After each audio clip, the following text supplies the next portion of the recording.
in แป๊บเดียวแบบบวก 10% อะไรเงี้ยวิ่งโคตรแรง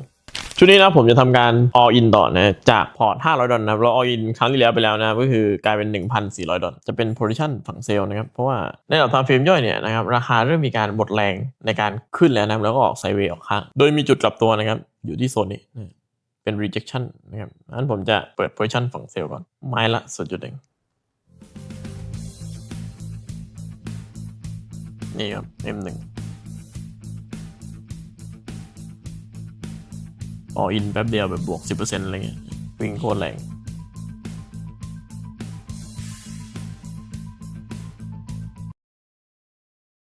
ตอนนี้บวก 5,000 แล้วนะเป็น equity 5,000 แล้วนะบวกอีกประมาณ 4,000 กว่านะครับเราจะทำการปิด position แล้วนะเริ่มมีการปิดครับ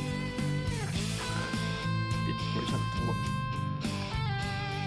โอเค 5,000 จาก$500นะ all in ครั้งที่2นะครับเป็น$5,000เป็นเราลุ้นครั้งที่3กันครับผมจะพอแตกหรือเปล่านะ